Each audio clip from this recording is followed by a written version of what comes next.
Gildarie. Monday to Friday, 1 p.m. to 3 p.m. Make your voices be heard. Call us, text us. Kaieteur Radio 99.1, 99.5 FM. The Wake Up Guyana Show.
Hello, dear. Good afternoon. Welcome once again to the Wake Up Guyana Show right here on Kaieteur Radio.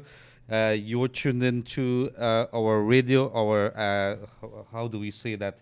I'm not sure. Raj, are we live? Are we happy today? I seem to be on a roll from last week. And you know what? Let's try this from the top again. Good afternoon. Welcome once again to the Wake Up Guyana Show right here on Kaieteur Radio. We're coming to you live from our Saffron Street studio in Charleston here. And it is on 99.1 if you're in Esquibin, Demerara, and in Berbice, 99.5. We also coming to you live on Kaieteur Radio Facebook or Kaieteur Radio live stream on YouTube. It's a beautiful day. It's just about 2 days away from the end of the year, or rather, the end of the year is tomorrow. 2 days away before we enter a new year, a new chapter in this journey of Guyana. And as we should be excited, we should also be very cautious. Pandemic is upon us, and we got to be very, very serious, very strict when it comes to the managing of our oil resources, oil and gas resources. We could be very, very rich, or we could be very, very poor. So we got to make sure that we pay attention, hold on to it, and I think our leaders are going to get the message very shortly, and that is from both sides of the divide when it comes to managing, looking after our business, that they are accountable, they are transparent. And talking about transparent, a few minutes back, there was a very critical report of the sale of asphalt from the Demerara Harbor Bridge was being managing the government state-owned asphalt plant at Garden of Eden there. There were allegations reported of wrongdoings there. Well, the report has come out, and while it did not specifically found to say that major fraud there, it says that the systems, the lack of controls and everything pointed in some things that could have gone wrong. And there was some other explosive findings at the management level that they want to talk about there. So we will bring you some more details as those details become available. What we do happen to know right now, it's December the 30th, 2020. Happy birthday, Freddie Kissoon. I understand that today is your birthday. I understand also, I'm not sure if I dare ask what age you are. You look ancient, you look very, how you say it, very knowledgeable, very experienced.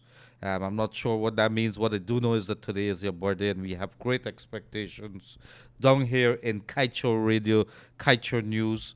Maybe you could bring something for us. I can't remember working here 13, 14 years that Freddie has really shared, except he tells you, let's go buy a burger. And then when you end up there, you end up paying for it. That's the kind of man that you're dealing with.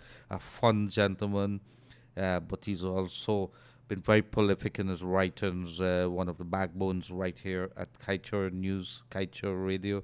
In the beginning, in the very early days of the elections, a fiasco that we would have had, he would have been a mainstay coming on, lending his analysis to the entire thing. He's come back again, continue to write in a different angle. Could you say that he's for one party or the other? Freddie beats everybody up, and then And regardless what we say about Freddie, at the end of the day, he is well loved as well as he's well, how you say it. People are very guarded around him, but you gotta careful. If you tell Freddie something, Freddie's gonna come back about 20 years from now and write that thing. That's how he is. So I'm very, very careful what I say to him, that I don't say anything that might come back. I remember saying something in the studio here, and Freddie comes back a couple months later and says, "Yes, Gildarie and I was in the studio there," and he says that. That's the man, Freddie Kissoon, for you. So happy birthday, Freddie. We do happen to have our expectations here, and we do expect some things. Let's see whether you hold those expectations to the high level, which I think you should. And until then, have a pleasant rest of the day to you, Freddie Kissoon. So it's December the 30th, 2020. We want to get through a couple of things. Like we want to talk about fireworks. We want to talk about errand contractors. We want to talk about the Black Bush women because the Black Bush women did stick it on the minister yesterday. They were very angry. They surrounded Minister Zulfikar Mustafa when he went to visit that area because of flooding and so. And they made some big demands. And when the women speaks, Guyana got to listen. It doesn't matter really whether you're in Guyana or not. So it's all over the world. You should have respect for women folk. And one man did pay the price for that. Yeah, so we will come back to that. But right about now, we are going to head straight into our favorite newspaper. And the front page of what it says here, December the 30th, 2020. And it's Guyana's largest selling newspaper. The top, the masthead, has a very important, very critical story there. You could recall a few months back that Guyana signed a very critical agreement with the U.S. I think it was the Secretary of State would have been here, and that agreement basically allowed the U.S. To up security in this part of the region, especially in the Guyana waters here. And that would be understandable because there are multi-billion dollars operation going on there with oil and gas. And so the U.S. Coast Guard has announced that they are sending one of its newest ship, its flagship, this is the U.S. Coast Guard, to the area to conduct what they call the multi-month patrols, and so they are going to be in this area here. They say it is to curb illegal fishing. They say it is to curb illegal fishing, but the bottom line, security, security, security. So it's a very, very important story when you're thinking about the whole entire change of where Guyana was, let's say maybe a decade back to where it is now. Everybody wants to protect Guyana. Everybody wants a piece of Guyana. Everybody's willing to come here and build hotels and things like that. What is it that we're getting? What is it that we're asking out of it? We have to be very, very careful. We have to be pragmatic. We have to be wise. And we have to be demanding as well. There's nothing wrong with that. Every country looks out for its own. At least that is how it's supposed to be. Exxon charges Guyana US $1.6 billion for works up to 2017 alone. So this is according to Vice President Barjagdo in a recent interview right here on Kaieteur Radio. Would have been making some disclosures. He says we are auditing, and this is the charge until 2017. Well, they would have started in the very early 2000 coming here, Exxon. As of 2017, they said, look, we have spent $1.6 billion. Does Guyana believe that? Barjagdo says, we have some concerns about those adverse charges. I'm using his words here. Adverse charges. Adverse is a word that he used, and apparently they're back and forth with the auditor right now to make sure whether they could drop that figure, because apparently there's some figures there that does not look right, does not look realistic, and Exxon has placed those charges on Guyana. And Guyana will continue to pay attention, very close attention. Nobody likes being handed a bill when you're not supposed to pay those bills. Why are we paying those bills? Coalition spent all of the US $18 million of ExxonMobil signing bonus. The general in a statement saying that Guyana spent US $2 million and one helicopter maintenance training, and of course a maintenance of a Beechcraft. And this is a finance minister. Hess Corp was a marketer for Guyana's fourth oil lift. At the end of next week or the other week, we're supposed to have about $200 million in our account that we have gotten from our oil lifts there. At least that is what we have been told by the authorities, by the government. What are we going to do with it? And it's just 1 year, $200 million. We've also, in the last couple of months, borrowed a significant amount. Region 6 officer threatens wife with knives in front of police. Interesting story. I think the police was able to avert what would have been a very tragic affair yesterday. The two officials of the Region 6 RDC there. One is a sports officer there, and he apparently is estranged from his wife, who also works there. And he broke into the woman's house, according to the story here, and slept there. The two of them were separated, and she decided to report it to the police. And when she was going to the police, he jumped in the car with knives, threatening her. She ran by the police station there. The taxi driver who was with her had to pull a cutlass to defend her, and he was still threatening her in front of the police station. The ranks, I think it's at the New Amsterdam police station, tried to arrest him.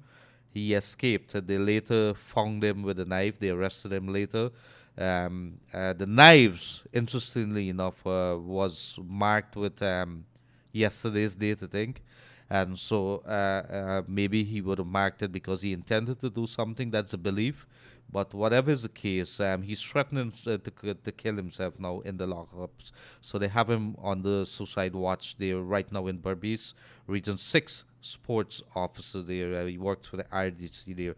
Very serious case, and that would come with a whole scheme of things with a lot of women in Guyana the last couple of weeks on the attack by some people, and this comes in parallel to that very shocking story over the weekend. Gonna have a chat about that because the police did something last night. I'm not sure it was very responsible, but this is a Cuban man confesses to killing woman and daughter. Well, the police sent out a statement last evening with regards to the PM that was done, and it was found that the little girl neck was cut. That's one because there were cuts across her neck.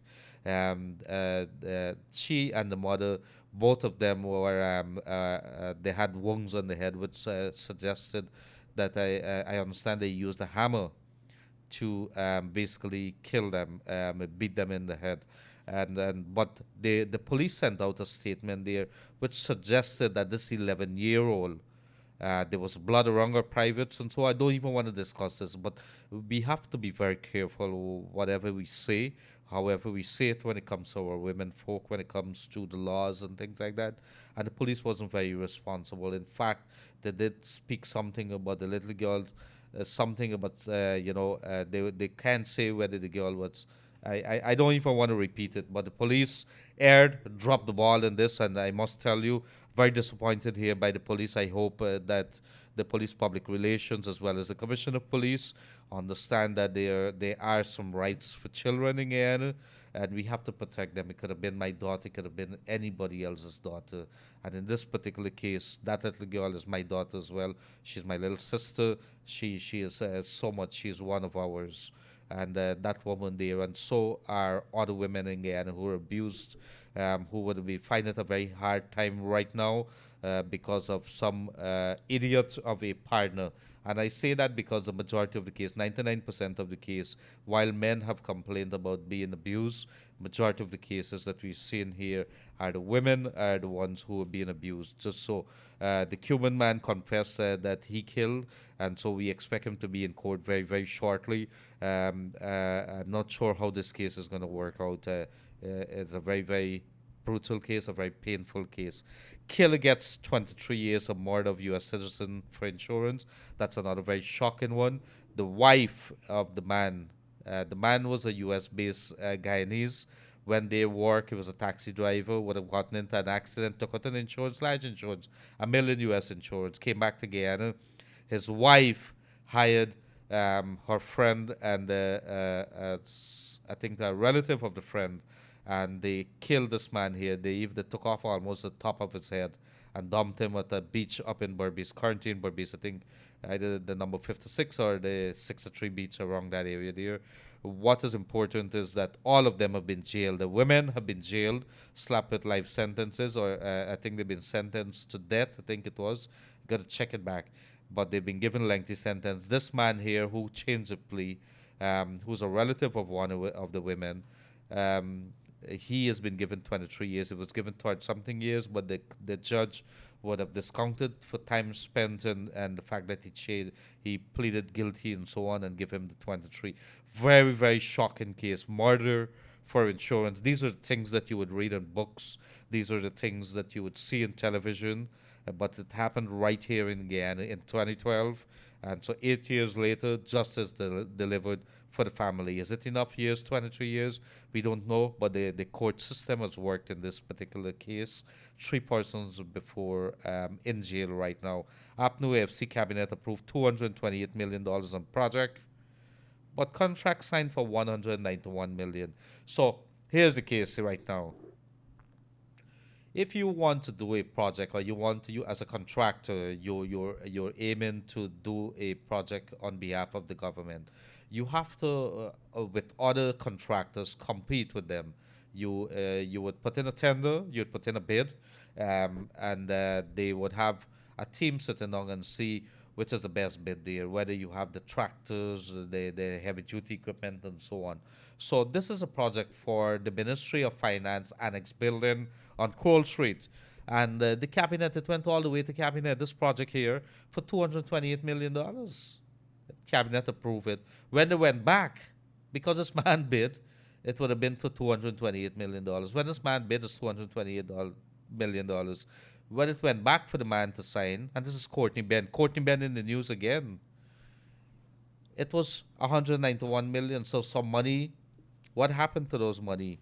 And if the cabinet okayed one thing, who give the people the authority to sign something else? That is what the cabinet. Cabinet is the highest forum in Guyana when it comes to the executive decision-making process in Guyana. So in this particular case, under the coalition in 2019, this last year, the people decide to sign a contract for $191 million when it was approved for 228 million. That is how much? 191. That's 20 something million, 30 something million there. Where did the money go? Could somebody tell me this? And so that's the story there. Last evening, a woman burned down a house in Nitre and felt we waited on details of that. Frustrated farmers complained bitterly about roads, poor drainage, and these are the Blackbush women there. They were there, and the minister went up there. Zulfikar, I like this man here. This man heard about flooding and he rushed up to the area.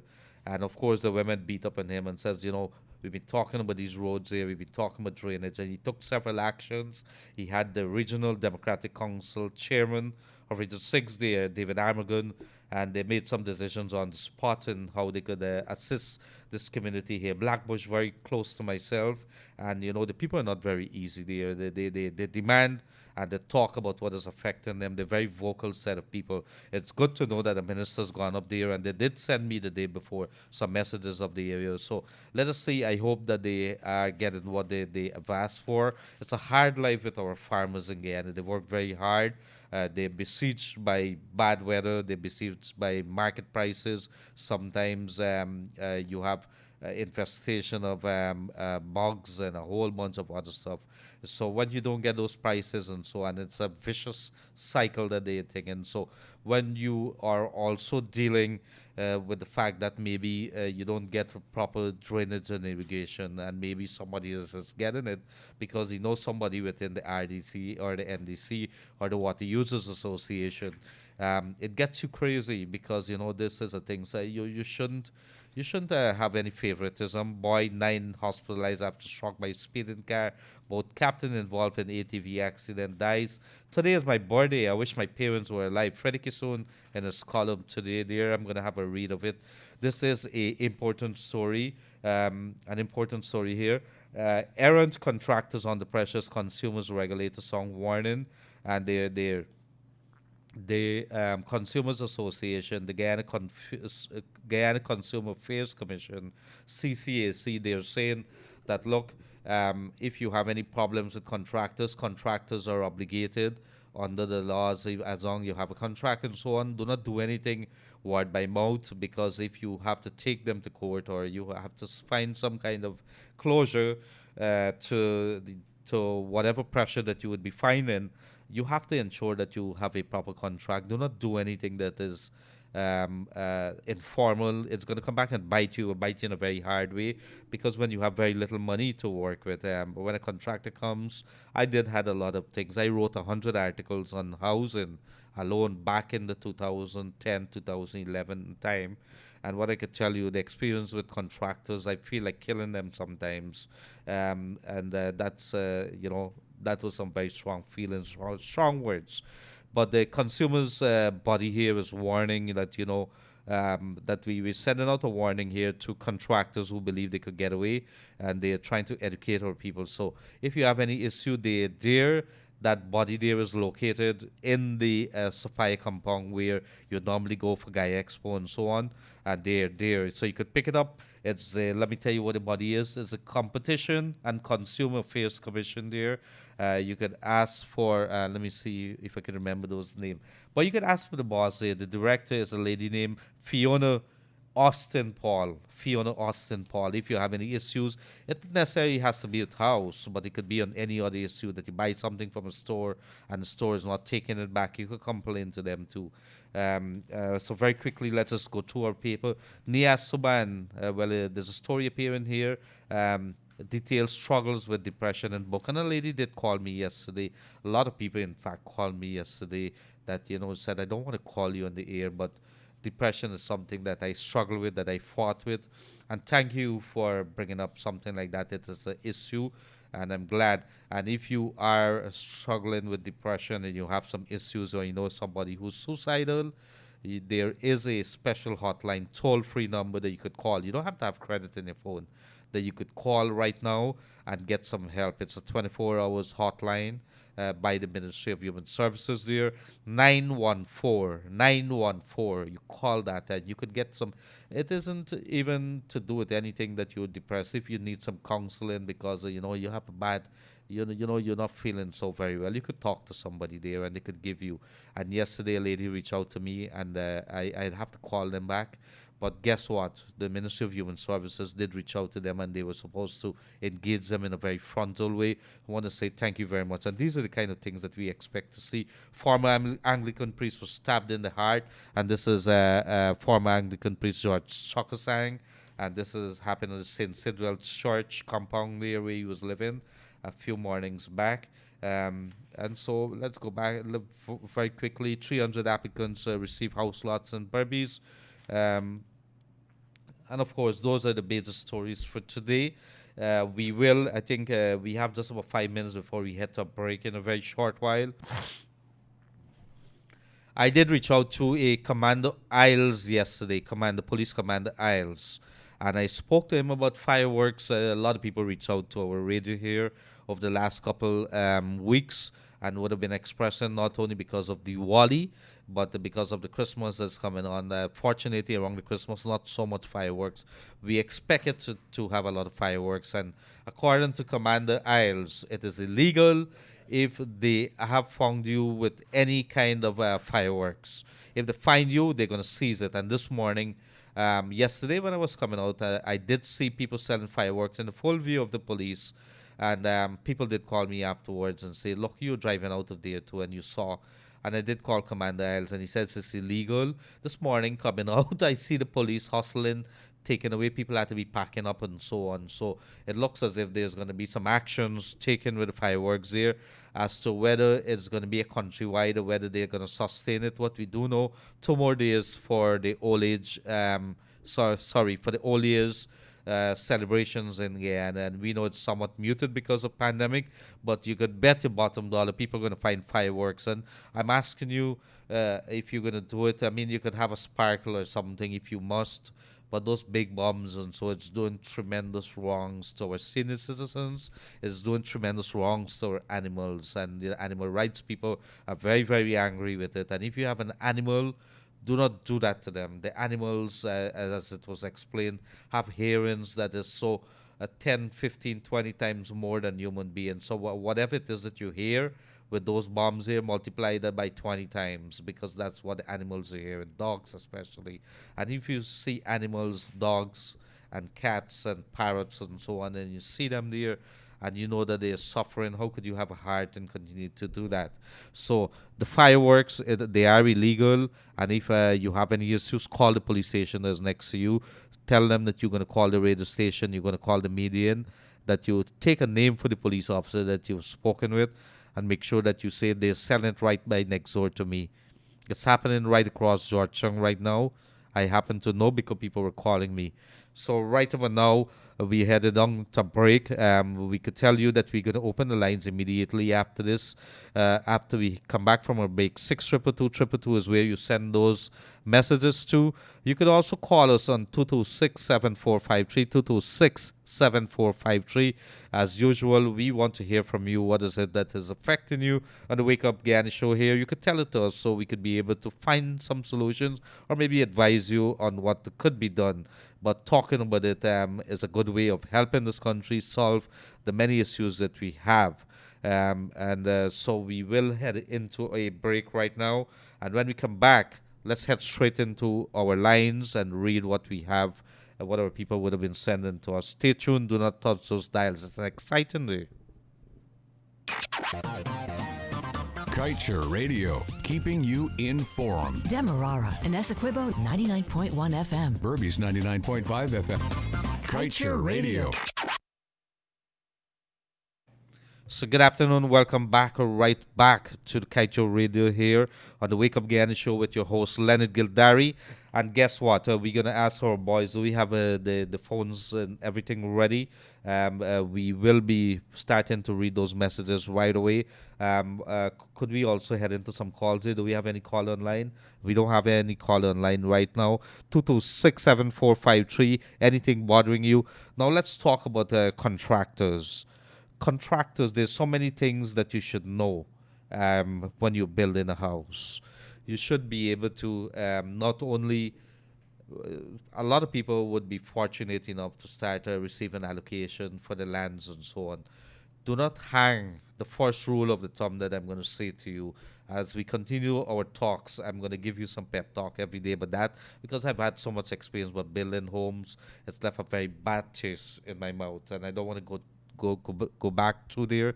I don't want to talk about it too much because it bring back memories of some of the bad experience that I had in my home when I had my first home, when I built it, when I went into it, and the many broke months that I would have had. A lot of people, a lot of staffers didn't even know that I was going through some severe financial difficulties there, and all because I did hang my hat too high. And what do I mean by that? When you're building a house in America, in Canada, and I think in Europe and so on, you guys would see with me on this. When you're building a house, you have or you're buying a house, it should be what you call a starter's home. It would be a simple home, not with all the bells and whistles and everything in it. It should be just barely what you could just have a shed over your head. You know, you have a little place there that you could that you don't have to pay the rent. And as you move up in life, you get into your dream house. That is the house that you would grow old in. And so in Guyana, people want to start the home with the house that they're going to grow old in. And it is okay if you're going to remain in that spot there, but build a house in such a way that you could do expansion on it, that you could apply and add a room or two, but start off with something that you could afford, you could be able to pay a mortgage. And many people take in the mortgage. I'm not talking specifically about the people who have money and could build a house and cash and don't have to worry about mortgages. But the working man in Guyana, just build, if you're going to build a two-bedroom home, and just leave it as that and just, work and work, and you could add another bedroom or two or kitchen outside and a shed at a later date with a garage and so on, and put up a concrete fence. Start with a basic fence and so on. If it is that you pay a mortgage to the bank, and so do something you could afford, because you don't want, one of the last things that you don't want is that for you to be saddled with a mortgage that leaves very little money over for you to do anything except live month to month, day to day. So you don't want that. What you would want is some money to put aside, to put in the bank, and so on. As you know, the road awakening that we have here in Guyana, everybody wants to build a big house. We see many homes in Guyana left up, hang up, just there, People couldn't complete it and they just give up after a little while. It's there, and then afterwards they just lose hope and they sell it out under the radar, under the table to somebody who willing to pay a couple $1 million more, and they lose corn and hawks, as they would say, as the old people would say. Do we ever happen to have a caller here? Good afternoon, caller. You're on the air. Go right ahead. Hello. Hello. Hello, good afternoon. Good afternoon. You're on the air. Go right ahead. I just calling to ask for your number first now. I can't give that on air. I think many people know about it, but you could call 225-8491. Maybe after 3 o'clock, and we could probably talk. Just hold on, please. 225. 8491. Just call me immediately after 3 o'clock. Okay, thank you. You're welcome, my dear. Bye bye. Okay, so you are tuned in to the Wake Up Guyana show right now, and we continue about these things. Do we happen to have the phone? Could I have the phone, please? Yes, thank you. In the meantime, while Raj is doing what he's supposed to do, Raj is wearing blue today. I'm not sure why it is, if it's the end of year blues that we have. Do we have a caller there? Good afternoon, caller. You're on the air. Go right ahead. Hello. Hello? Hi. Yes. Good. You're on to the Wake Up Guyana show. Go right ahead, sir. Yes, good afternoon. Good afternoon, sir. Yeah, I call you concerning this bail money, what he talked to you about. Because I collect, my son they get hold, right? And I get, they said the thing got to DPP and come back. They put you on $100,000 bail. This is which Now, police station? You got to name the police station. Regina Police Station. Yes. And they put him on $100,000 bill. So now I go to them with the receipt, the CID man sign at the back, but they send me to Tongue for collect this money. I done go one time. They said they're busy in Tongue. I have to go back next year. And that is bad. How much money is it? $100,000, the passage my done. Okay, how much money is it? $100,000, you said? 100,000. But don't go one time, I last a day, and me still ain't get the money. They say I gotta go back next year. I don't know what to say there. The police, the finance department is on the investigation right now for a bunch of stuff that that would have happened under them there. But what you could do is call the commissioner's office. Do you happen to have a number for the commissioner's office? No. If you get a directory, I don't happen to have a directory with me right now, but call the commissioner's office and maybe they could advise you. Maybe you could complain to the commissioner's office here and tell them that you're still over there, because I find it very unacceptable. Yeah, the man, finance it's hard, department, imagine, you think that's bad? Imagine, I probably would talk about it. I don't want to finish your credit, but call the commissioner's office and start working your way backward from there, because there's very little. The police don't listen. I mean, we Yeah. got some very good police officers there, but the commissioner is a very straight up guy. I think if you call his office there, somebody ask for assistance and let them advise you, ask them to get involved with it. All right, good. Thank you very much. Thank you very much, and enjoy the rest of the year and a prosperous new year to you, all right? You too, right? Thank you very much, sir. Imagine you had a finance department. I mean, they say that the fish rots from the head coming down all the way down. Imagine you had the police who's supposed to be looking after people, protecting people, and the finance department receive money to pay to police ranks who are doing the duty, maybe meals and things like that. And they huff the money. You know what I'm talking about, huff the money, right? They huff the money and they went with the money. And they're on the investigations by SOCU at the moment. The SOCU is also investigating, I think, some other things that had to do with firearm license being issued and so on. So when you see policemen on the road and when you take a walk by the station, look up to where the policemen are staying, the policemen are working under some dire conditions as well. So there's a two-way street. We cuss and we quarrel because of the way that the policemen behave towards us, but they're human beings as well, and they live under some serious conditions. And when you have your boss stealing from you, your senior officials are stealing from you, it says a lot. It's not a laughing matter, Gildarie. And Gildarie I just do that. It is a very serious issue. As we go forward in this country, we realize that we've left a very bad culture in this country. Politicians, all the different public servants and so on, bad service, corruption, Everything in the book that you think could go wrong in the public service has gone wrong. Everything that you think could go wrong with the police and the army has gone wrong. We have a very corrupt army in terms of procurement that is happening there. We have a very corrupt police force. When you see what's happening with systems and procedures and how they would have the women in the force, I can tell you some stories that we've been told over the years. And it's not an easy thing, but when we tell our people that, sometimes I cuss the police all the time. When I say cuss them, I not literally, I do have respect for the police in that sense, but I would criticize them. But sometimes I sit back in my quiet moments and I would say, oh gosh, these guys, I know a couple of them, and they would not ask you for money, but off your own you would say, man, take something for lunch or something, because they're really, really struggling. If you see where they're working and the conditions in the place, there's no AC, there's no fan or anything, they would probably have to get a fan themselves. The books, the police vehicles, maybe they're using it to do whatever, maybe things that are not necessarily of the police force. But what we do know is at the end of the day, things are not very well in the police force. And the army need to get their act together. I've always said it. I probably would have written about it too. I think the president should pay attention and start looking to use the army personnel a little more. We are in peace times. We have been at peace times for the longest while. We have to look to use the armies a little more in the border area to probably give us the security in those areas. Yes, we have places like Kaieteur and maybe at Letem and so on. We need to put the army around those areas, along those long borders, and let them use technology like drones and so on. What we have happen to have right now in Morawana, in Kaikan, and a couple of those areas, you hear something. People imagine a couple of policemen and army people end up at the border there, and they're coming back and buy two, three cars when they come back. You know what I'm saying? You're at the army areas, and you're making some good raise. Why?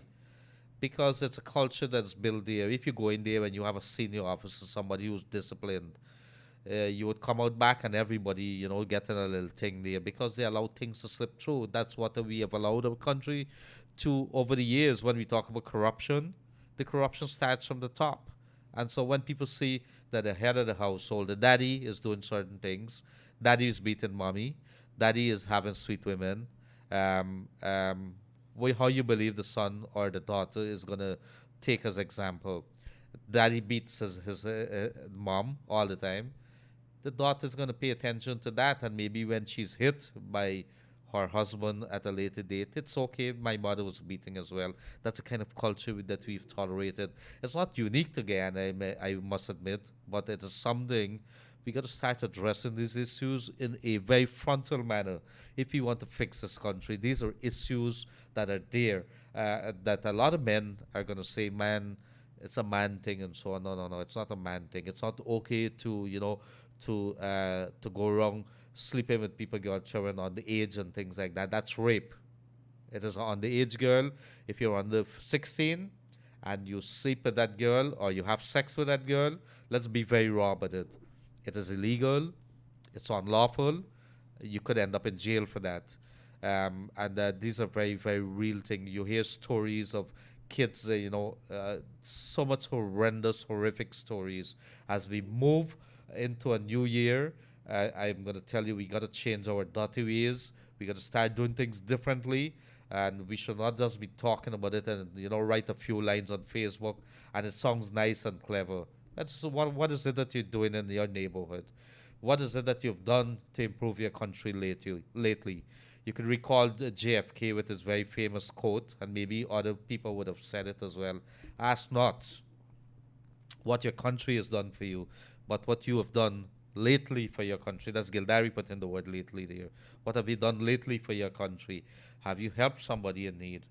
Have you given a kind word? Have you conquered somebody who would have probably reached out to you?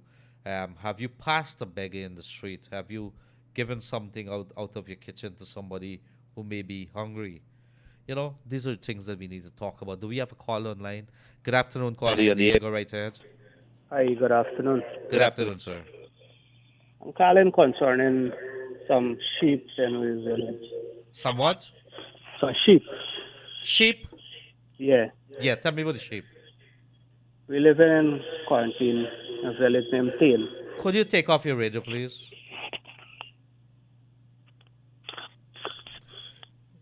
Yeah. You So hear you me call now? from Chain Quarantine Berbice, yes?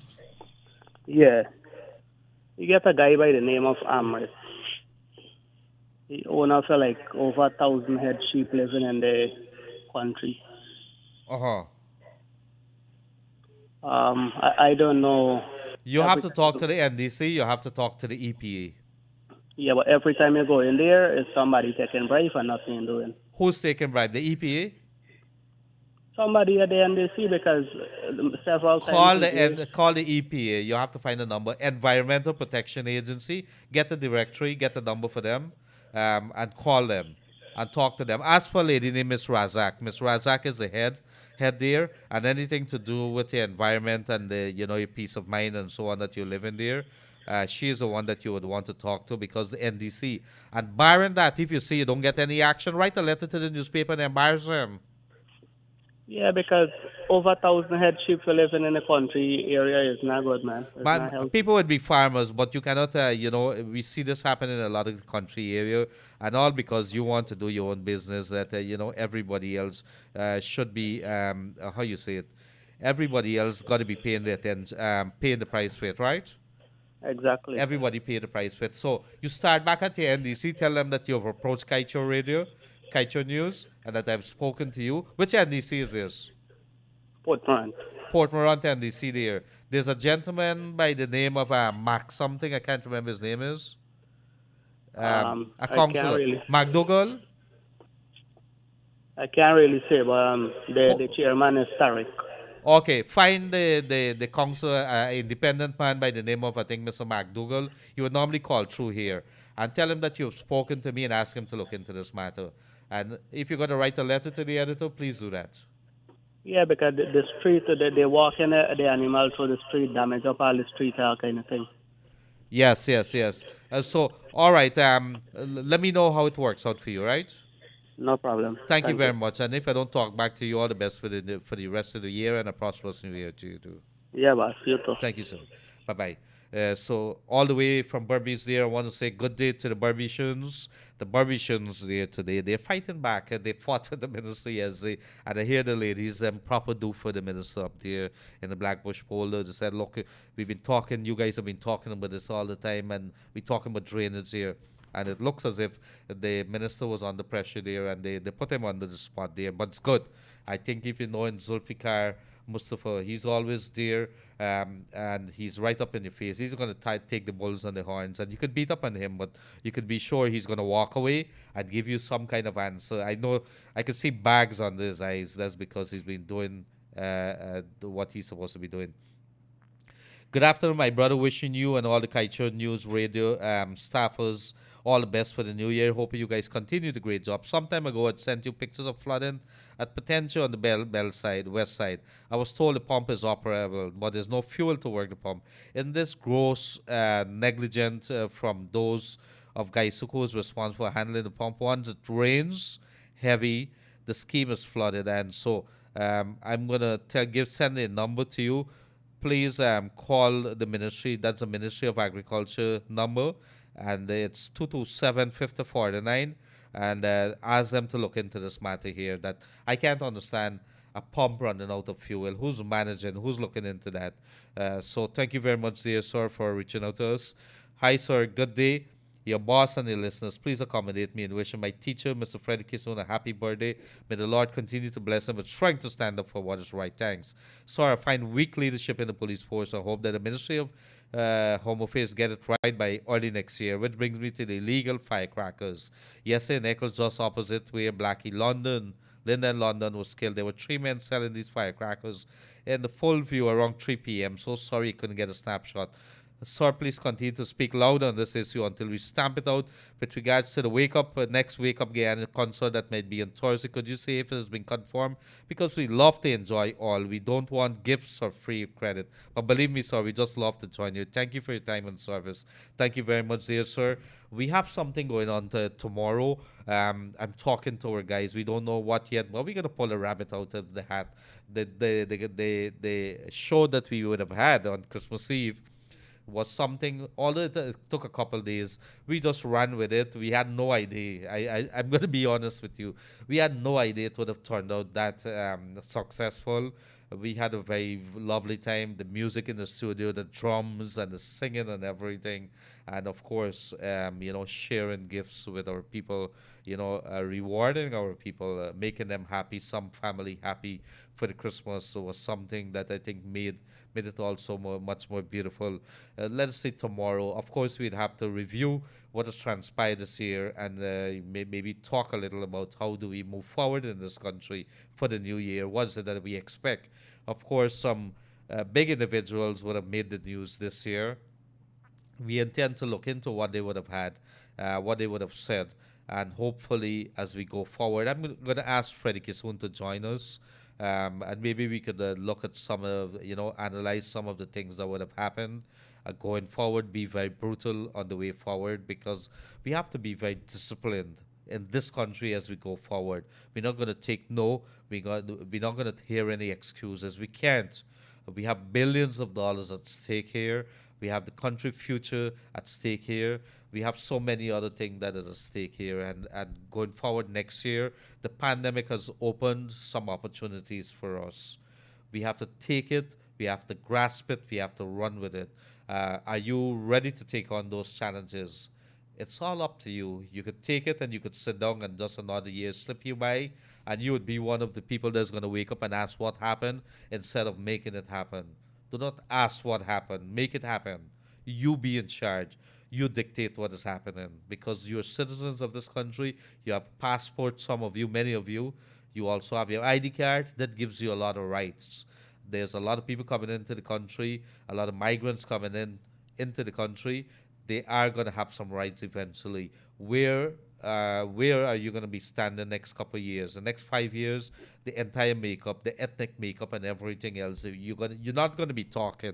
I can tell you, you could bet your bottom dollar. You're not going to be talking about 6 races in the next couple of years. In fact, you're going to be talking about 7, 8, 9, 10. I'm not sure in which side of the fence Raj is going to be sitting. I'm not sure where my friend Kevin Smith is going to be sitting because he is in between, like myself. I have Chinese grandfather. I have my grandmother, his grandparents' side, a little Portuguese. On my father's side, we are Indians. My son is with Afro-Guyanese. So it's all over. I mean, I have it all mixed up. So next couple of years, my son says maybe when they marry, when they married, it's probably not going to be in Guyana. So what could I expect that we're going to see some little white, some babies running around. I don't even want to use a color there. But at the end of the day, the bottom line is that we're going to see within the next couple of years some changes in the demographics and so on right across this country. We've already seen it. We've already seen, people are going to tell you that while our Guyanese people are not working, our men are not turning up and refusing some kind of job, the Venezuelans are snapping it up, the Brazilians are snapping it up, the Cubans are snapping it up. I'm not sure how many Haitians are here, but they're snapping it up and they're snapping the jobs up. We're losing so much more, and when they start buying up the properties and so, they're gonna build. They're gonna build their capital. They're gonna be going to the banks. They're gonna have their ID cards because when you stay here 5 years, you could apply for citizenship and you could get it. So I want you to wake up, smell the coffee. This is the Wake Up Guyana show. Do we have a call in here? Good afternoon, caller in here. Go right ahead. Hello. Good afternoon. Good afternoon, sir. How are you doing? Go right ahead. Yes, I'm calling concerning GT&T. GT&T. Oh my God. Go ahead. My wife calling the 18th of this month. My internet is down. Normally what happens when the internet is on, if someone call, the internet is cut off. When you put on the phone, just come on. But all of a sudden it cut off. Never come on back. call in and give me the reference number, everything. And today, like today, nobody in town now. Oh my goodness, what could I tell you? What I could tell you is that you probably need to. I'm trying to get a number for them right now. Could you? Do you happen to have a directory? Not present at the moment. I'm on the road. All right. Get a directory, get a number for the Public Utilities Commission there. Public Utilities Commission. All right, I could give you that number right now. No, no, no. This is not the number. Let me see. Get Public Utilities Commission. They're in Queenstown. If you happen to be in that area, they just drop by them and maybe you could get a number there and call them. And they're the regulator that's in charge of GT&T and make a complaint. Because if GT&T is not taking it on, GT&T, GWI, culprits, big culprits. They need to get their Okay. act together. All right? Okay, sir. Man, enjoy the rest of the year and Happy New Year's to you. Same to you, brother. Thank you very much, sir.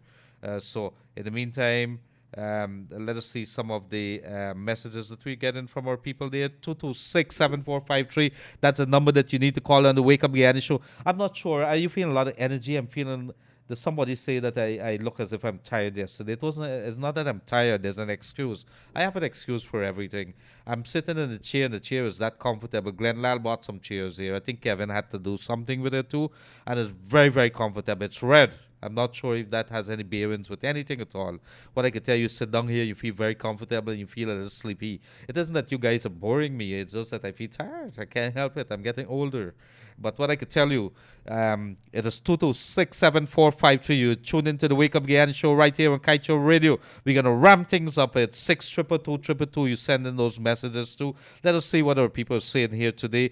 Hi, good afternoon, sir. Keep on doing your good works and God showers blessings on you not only today, but forever. Happy holiday to you and your family. Thank you very much, my dear. Those are kind words to us and the people at Kaieteur News here, Raj and the rest of the folks. How is the process at the airports or incoming flights as it's related to COVID? And somebody is saying, all right, I can't read this. And they're saying that we should prank a couple of people. The incoming flights, you have to do a COVID-19 test, and you also would have to produce it. It has to be done within the last 72 hours. And if you come in here, you have to isolate when you come to Guyana as well, if you come in Guyana. So that is what I know. The government has not changed those guidelines as yet. I expect within the next couple of days, especially with America now reporting. This morning, I was looking at CNN, and they have two cases that they've been able to confirm as of this morning that I was listening to. New strain of coronavirus in the United States of America. We know some places in Europe they're reporting it, but in America, and they're fear. There's a lot of fears right now over this new strain because they're saying it might be harder to deal with because it might be a little more deadly, it might be a little more transmissible. I think that was a word that I heard was being used. So be very careful, folks. People are dying. I was talking to Bard last evening. Bard is all the way from the United States, a good friend of Kaieteur News, and Bard is telling us, he had people that died. The bodies, lots of Guyanese died in New York. He says there was one guy work at a bank. He and his wife, they died, and so left the children all alone. And there's so many more stories like that in the United States of America. Right here in Guyana, we would have known big cases. People would have died. I know of one family that's related to my brother that they lost two members of their family. They're senior citizens. But at the end of the day, it is a very serious issue. Coronavirus, this is not playtime. Do not treat it like that. You're treating it like that, you're toying. It's like putting a gun to your head, and there's a bullet in the chamber, and you're playing Russian roulette with it. Maybe I miss this one, maybe I don't miss that one, dear. So it is a very serious issue. This is something we have to live with. It's not something, there's absolutely no need for you to go to that party on Old Year's night if there's going to be a lot of crowd gathered. Make sure if you're going to have to go someplace. I saw Guyana said goodbye to Riaz Hussein, talk show host. It's very early. I think he's 50 years old, just thereabout. What I could tell you is that I saw the funeral there. People were sitting, I think, very close to, but there were people standing and spaced apart too. So there was some semblance of, appreciation of some of the COVID-19 measures that they have in place. But for the rest of us folks, a lot of mad people in Guyana, a lot of people who are not paying attention. And guess what? It's a very bad thing to say. We're going to pay some terrible prices for that in the coming days, because I think we are in, especially with the winter time in the US there, and there are going to be people coming and people are going to be slipping through the cracks. But in Guyana, people slipping through the borders and so on. We seated in minibus, we go into bars, we go into the malls and everything, and we treating it. Let me take off my mask for a little while and let me do what I have to do before I start anything here. I think the boys in the studio, Kevin, is all masked up and so on. I can't talk with a mask. It'll get me dry. I would just think, but I make sure I spray down the place and so on before I do anything. It's become second nature to me right now that I try to do that, and I have my bottle of spray downstairs on my desk, and I do that. So do we have another caller on air? Good afternoon, caller on air. Go right ahead. Hello. Hello? Hello? I think we would have lost that call. My apologies, dear. So very quickly, let us see what are some of the other things. You tuned into the Wake Up Guyana show with your host, Leonard Gildarie, right here on Kaieteur Radio. We coming to you live, and it's just one more day before the year ends, 2020. What has 2020 brought you? Some people are going to tell you that it has been a good year for them financial-wise because they diversified. For many people, it was one of the toughest year. I spoke to one of my friends that also came from New York, last evening, and he said to me, it's a year that everybody would want to forget because it's such a brutal year. He has come back to Guyana and he's searching for something to do here. So while we're looking at the bad side of things, what are some of the opportunities that would be presenting itself because of COVID-19, because of elections 2020? What are some of the things that we could probably do and do differently? If your grandfather's been doing rice all the time and rice has been giving you blows, is it about time for you to start looking at something else? Are you good at tractor repairs? What about changing the way that you do farming? I did see a couple of farmers looking into the possibility of using drones to spray the field with fertilizer instead of putting the man there. The fertilizer, it could kill you. It could make you impotent and things like that. Many cases of that in the Berbice area, I'm being told. Fertilizers and the sprays, the chemicals that they're using could have a very bad effect on them. So be very careful. Make sure that you are protected, wear your protective clothing. It is not a laugh story. Impotency is a very serious thing. It could lead to domestic issues and so on. There's a correlation. There are linkages there. And these are serious things that our planners, our policy makers in Guyana are going to be telling you about. Good afternoon, Mr. Leonard. The Chinese contractor that did the East Coast Road, starting from Better Hope, did not finish the job properly. There's about 20 feet leave. Very rough when the large trucks pass there with the speed bumps, with the speed that going, all you hear is loud sound coming at night when the place is quiet. This is at Better Hope. I am going to send this to the minister, and maybe they could have a look at it, because I don't think that project is over with and done. I think there's some fine-tuning, want to find things. And in any case, I think we are in the defects liability period that the contractor have to fix any kind of things that needs to be fixed. Good afternoon, Mr. Gildarie. This is just my personal opinion. The security forces, be it the police or the army, along with healthcare workers, should be better compensated. These are the frontline employees, and they should be taken care of. Thank you, sir, and have a safe and blessed day.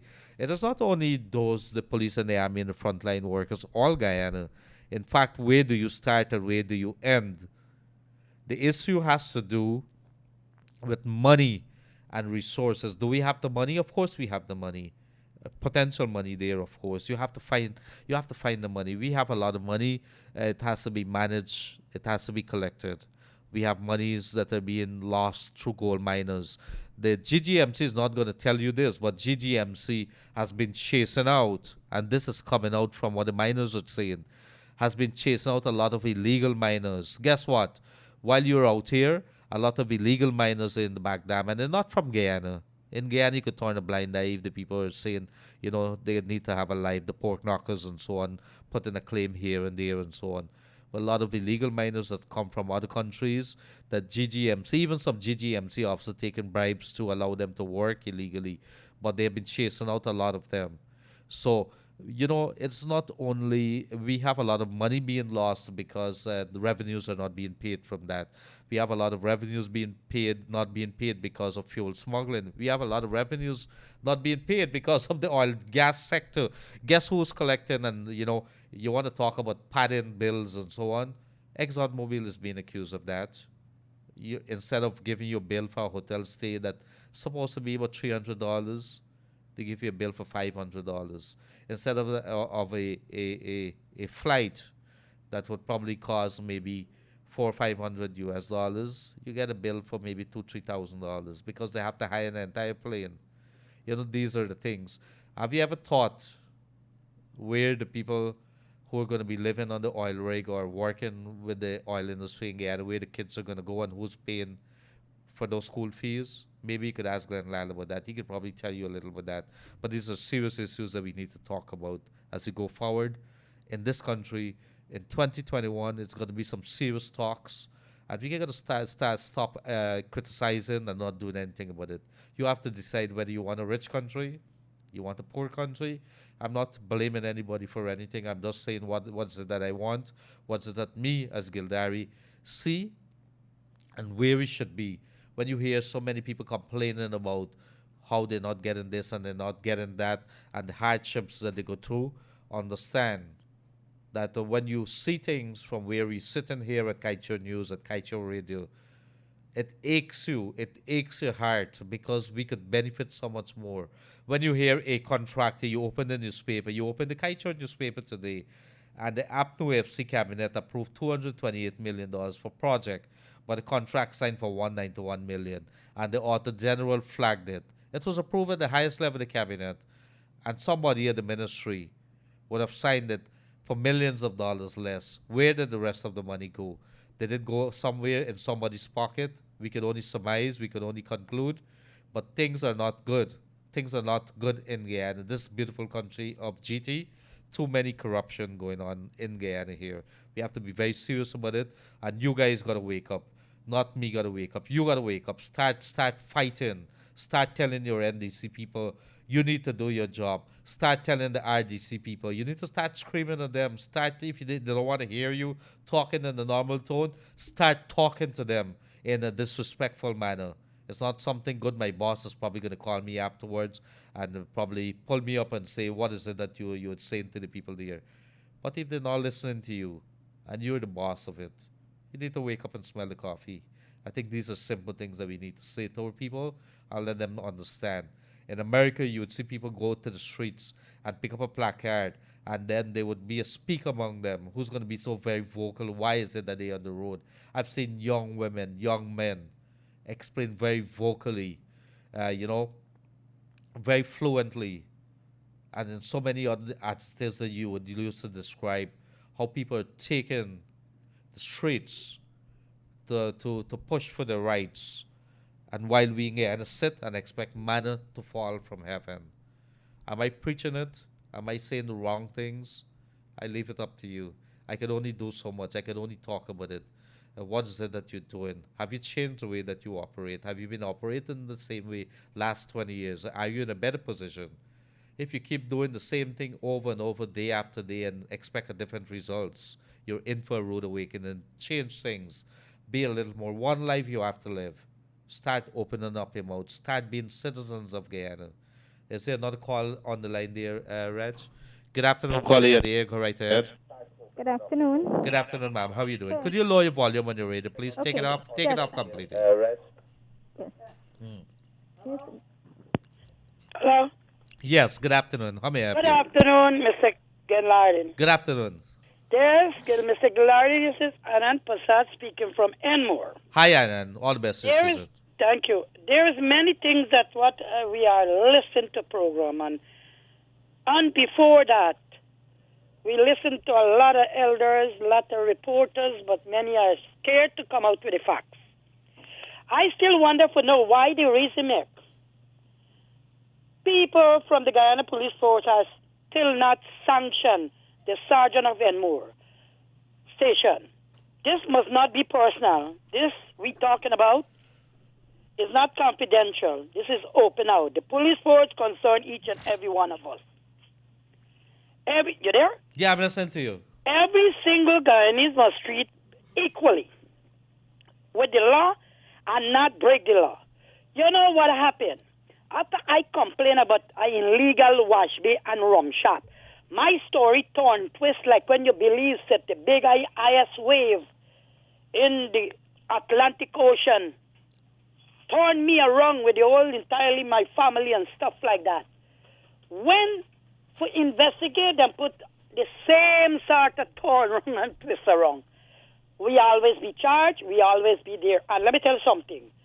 The people then can run, I know police and GRA just work together, especially if you are stationed at Enmore or Eddie, you are sergeant for the station, you have the right to work with GRA in the sense of making law in the right way, not prepare for your own self so that you can go and collect money or whatever. This morning here, our vehicle was washing at the illegal wash bay while all the police and the commissioner investigate about illegal wash bay. She parking her vehicle there washing and stuff like that. I'm still wonderful now. If you're doing an investigation and you're the sergeant at that station, you expect to get a solid report. You expect your story will be sold out. Is that the job of the police to see whether there's a illegal operation? Is that the job of the police or that's GRA? No. The GRA and the police got to work together, sir. Yeah. It's a matter concern GRA. I already do all this stuff. GRA are calling from the police to assist with the commissioner, Mr. Eakins. All right. Here what we're going to do. Uh-huh. Which street is this illegal wash bay? The street is before you reach Gilbert Street. No, you got to give me an address. Yes, Yeah. You got to give me a street. You got to give me a particular the street is address. Gilbert Street. Excuse me. Gilbert Street? Yes, Gilbert Street, right at the four corner. And let me tell you something, Mr. Gildarie. Please understand again what I'm saying. I'm talking straight out for what people can understand what I'm saying. My story is torn and twist. No, but Anna, before you go forward here, I want to talk principles here. And when I say principles, I'm not in the business, and hear me with all due respect. Yes. I'm not in the business of attacking anybody. You want to make a complaint about the wash bill, we don't go back the road of attacking anything. You have gone through the system here. We keep talking about it. Sure. No, Anna, let me don't go down that road. Man, I see like everybody frightened. No, sir. We can't do that. What we could do. We have the right to listen. out No. Listen to as me. a citizen of But Guyana, listen to me. There's a principle. I know where you're coming wrong from. Hold on. Listen. Yes, all I'm just saying to you, you and I would have talked about this. This matter ended up at the OPR. All of that. Right. So we are at this case Even here. end up to the magistrate and he dismissed last week. I call you sometime. Right, you did that. So all I'm just saying why- now, you give me the issue here has to do with this illegal wash bay, right? Yeah, well, here now. The issue about that and why the police attack and turn the story around. That is my policy. Why people, when they report a matter, a virgin report, why they cannot have the right protect. I'm going to give you the right. I'm going to give you the right. But what I want you to do also, feel free to use the newspaper of Kaieteur newspaper to complain about that. I want you to do that. You want I come to put articles in the paper? No, not the article. I want you to send us letters and so on. Let's be. You see, when you start calling, because I understand where you're coming from, and we would have talked about the situation. But every time that we come here, like I had a guy from Enmore was calling, complaining about the NDC. Every time he called, he complained about the NDC. But there's two sides. I'm not talking to the NDC chairman, and the NDC chairman has his right to reply. Yes. So the man at the washway has his right to reply. No, you're here and they're not responding. So I'm also saying to you, let us be very fair because of the fact that we are on air. You know, 1 minute. You know this letter thing. You know how much letter I write to the commissioner, commander, wherever GRE and all kind of is a big file and a bunch of thing, and there is nothing taking place. I did speak. I did speak to the commander about the situation. Even you talk to them, let me tell you something. Nobody are not interfere with the policy. The policy about if you do something wrong, discipline and reaction must be taken. Like, okay, you do something wrong, you misuse your contact. Either you be sent away somewhere further, you must be disciplined. These are not happening. All right, That's here what you they gonna do for me. advance Here what the you gonna do force. for me, Annan. Yeah.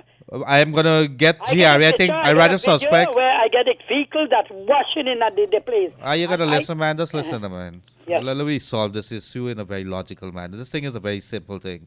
GRA, I rather suspect for you to operate, you have to get license from GRA. Correct. If because you have to pay taxes, there's water Correct. situation and so on. If you're taking water and they have a wash bay there, GWI has to come into that. Well, you know, a there's GPL and water bill and everything. no, I pay there's a double and excess. GWI. Listen. We have to do this thing very logically. So there's a GWI bill. So there's two types of bill: one for commercial, one for I know that domestic. all. So if you're doing that, are you paying that? So there's two ways to We tackle it. paying a commercial for every single Oh, thing. Lordy, are you gonna listen to me, man? I Just am. listen to me, man. All right. So we have to deal with GWI. We have to deal with GRA. We have a illegal wash bay. It's affecting me. Is it illegal or is it not? And so let's It's deal with those illegal. two It's issues. Good. illegal. No So you make two document. complaints. You make two complaints. One to GWI, one to GRA. Because if you have a wash bay, you'd have to be paying commercial rates. It's a business. I do all this stuff. But there is cover up between many ways. And that we need, that's why you get the Well, the you're media asking me them. to fight you're asking me to fight your battle. I am not asking you for fight a battle, but that's why we have media. So some people just duck it down. The documents that that's put on the table. And when we speak it out like CN Sharma before, people just listen and ask the question. Some people in authority. And those who in authority, I'm not scared and frightened nobody because this is my country.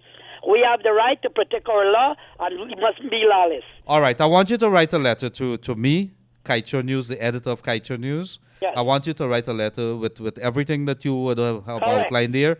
Get it to me on Monday morning, and I would act on I it. will not give you Gildarie would act directly on it. Monday morning, sir. Monday morning, and No, if you I could will get not it, get it for Monday morning, but I will get it soon as possible. thank you very much. Come to me, get me at my office, and I'm going to deal with it personally. Thank all right? you, I appreciate that. And there is the office for every guy and his people. Thank you very much, sir. And Anna, take care. Sometimes I get a little testy, but you know when you hear some of these it's things. okay, me too, Okay. because it's been wrong and torn.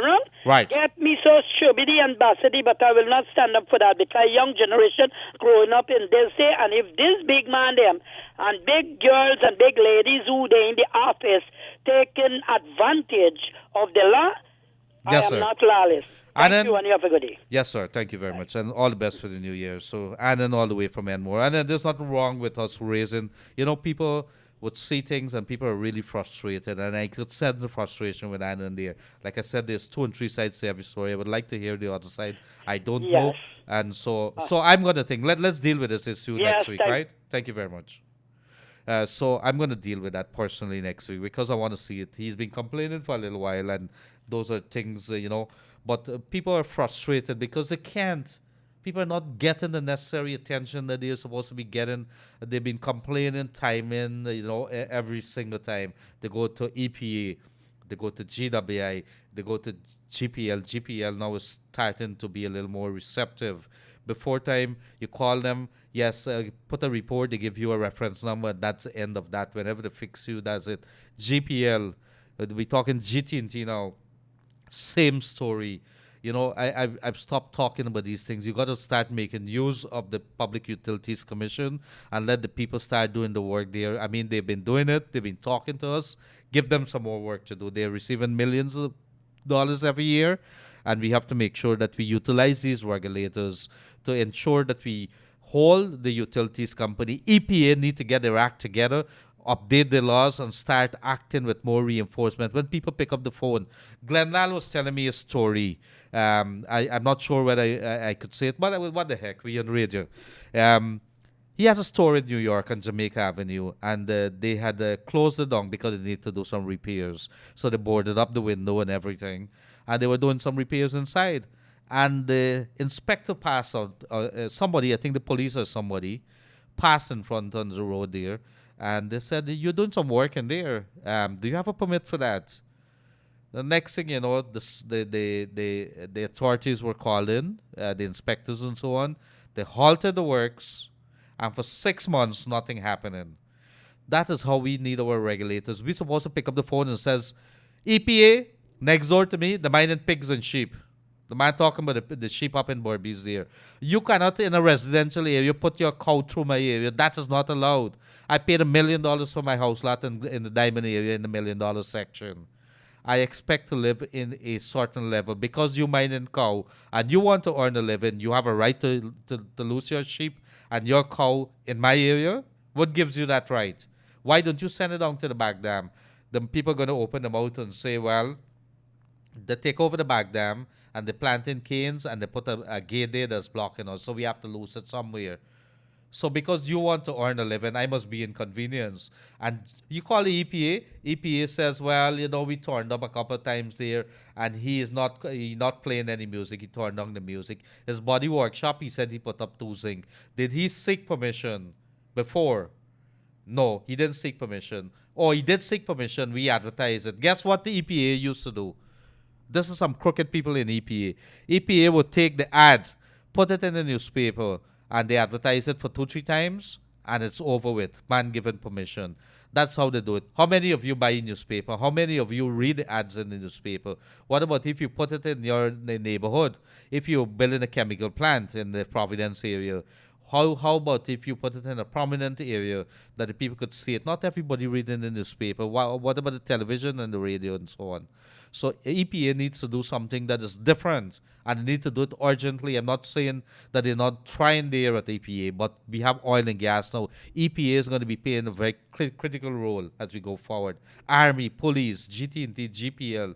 You need to get your act together and start serving the people. Customer service, very critical in Guyana. I mean, we've been talking about this, in and out every single month. I'm tired. I'm tired of talking about it. But guess what? It is what we do here. Leonard, Happy New Year to you. Let me be clear. This pandemic, COVID-19, is an economic killer. Leonard, the people in New York City, the city that never sleeps, the subways are empty. The groceries are filled with food, but only those with cash can buy. Food pantries are on the rise. Crime is rampant. Hospitals still on the edge. We may open the Jacob Javits Center again in anticipation of more cases. So my fellow Guyanese, please listen to the experts in Guyana. This virus is real. There's somebody who's writing us all the way from New York. All over the world, in the richest country, in the rich communities, people are dying like flies. Today, I did see on television, on the U.S. television, a U.S. congressman has died. Young man. In Italy, the city of Lombardy, where they make Ferrari cars, people are dying by the thousand. There's a light at the end of the tunnel. So please observe the COVID-19 protocols. I want to ask my fellow brothers and sisters again to spend wisely and respect the barrels and monies from your family overseas, because New York is Chateau's land. Happy New Guyana. Thank you very much, dear, from Derek, as always. Put things in a very, very simplistic manner. We all can understand it. I would like to encourage listeners to write your complaints in a concise and summarized manner before calling Mr. Gildarie. And when on air, listen, then respond instead of interrupting the radio show. Please turn on the radio also before calling in. And this is coming from Atma Aklu. Take note, the entire caller, Mr. Annan. So somebody there, it's okay. You have to read it. Good afternoon, Mr. Gregory. 2 things. You tell your listeners many times do not call with the show playing in the background. Yet they continue to do so. Why? Because Guyana don't understand rules. The only time Guyana will hit the streets to speak up is about racism. So good luck on getting them to hit the street to speak up about a future fortune from oil and other resources. We could talk and we could get angry when when the police do something, and we're going to get angry when a car is involved and 5 people died because they're speaking, they're speeding on the road, or because they're overcrowded in the minibus and somebody died. But the man is right. The person is right here. We're not going to take the streets and fight because you need some more money in your pocket. That's not important to you. You don't take ownership of the oil. You don't take ownership of your gold. You don't take ownership of your bauxite. You're going to wake up and smell the coffee. Some people are going to take your money and take it out through the back door, and you're going to be left with nothing. Oil is not going to last forever. What happens to your children? What kind of future you're leaving for them? That's a story. That's a story that you need to be talking about. So let me see. Do we have another call in the air? Good afternoon, caller. You on the air? Go right ahead. Hello. Okay, we don't happen to have that. So let me see. Okay, we have one there now. Yes, we taking a break right now. It's just about 2:22. When we back, do not touch those dials. We're gonna take some more calls, read some more messages right here on Kaieteur Radio, the Wake Up Guyana show. This is a GPL public advisory. Temporary business hours during the holiday season. The Guyana Power and Light Inc. wishes to advise our valued customers of our temporary business hours at our commercial offices and customer service centers countrywide. Our commercial offices and customer service centers will be opened and closed as follows for the period Thursday, December 31st, 2020 to Sunday, December 3rd, 2021. All commercial offices and customer service centers will be opened for business on Thursday, December 31st, 2020 from 8 hours to 13 hours and closed for business on Friday, January 1st, 2021, Saturday, January 2nd, 2021, Sunday, January 3rd, 2021. Business resumes on Monday, January 4th, 2021. All prepaid customers are encouraged to purchase an adequate amount of electricity tokens in order to ensure a consistent supply of electricity between the period Thursday, December 31st, 2020 and Sunday, January 3rd, 2021, when GPL and most of its authorized agents will be closed for business. Prepaid juice cards are available in denominations of $500, $1,000, $5,000, and $10,000. These cards can be purchased from GPL commercial offices and authorized agents countrywide. A list of available agents is accessible at http://gpl.com/bill/payment-options/juice-cards-tokens/. Additionally, postpaid customers are encouraged to utilize our wide network of authorized payment agents. A list of available agents is accessible at http://gplinc.com/bill/payment-options/. We thank you for your business and season's greetings.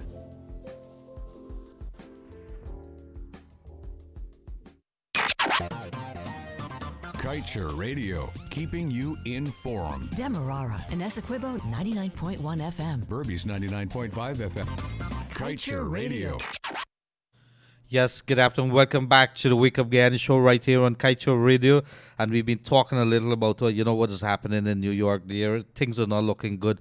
I've been talking to quite a number of people, and whether you like it or not, what happens if New York sneezes? We feel the effect of it. And let me explain a little on that. The world is a small place. We have thousands of Guyanese living in that's living in the New York area, the tri-state area there. We receive millions of dollars every year in remittances to our people. We also receive millions of dollars in barrels to the people. So when you see what that gentleman was talking about there, it is something that would have had a lot of effect on Guyana. When you go up there and you see people lining up for food, the supermarket, you're not working. People have to be renting. How are you going to pay your rent and things like that? A lot of people are catching hell. Board told me that they closed down so many places, while some people could afford to pay some staff or maybe half pay, quarter pay or whatever it is, some just can't afford. Government is coming up with something, but it is going to have an impact, a ripple effect right across the world, and especially in Guyana, what is happening in New York. We have to pay attention. What does it really mean that we have to do right now? Imagine we have such a hard time going through and we headed into a very uncertain year.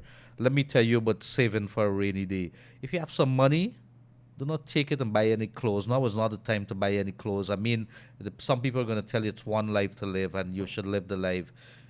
I think you should save for a very rainy day. We don't know what next year is going to come. We don't know what is happening with this virus. We're still not out of the woods as yet.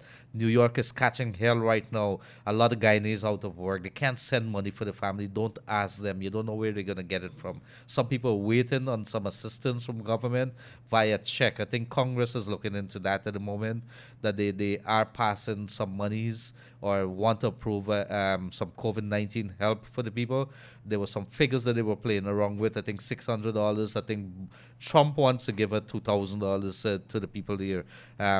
They're fighting tooth and nail about it. Trump wants to look good in his last days in office. He's still hanging on there and doing what he has to do. But at the end of the day, right here in Guyana, we have to take stock This is a very, very serious situation. It's not time to play.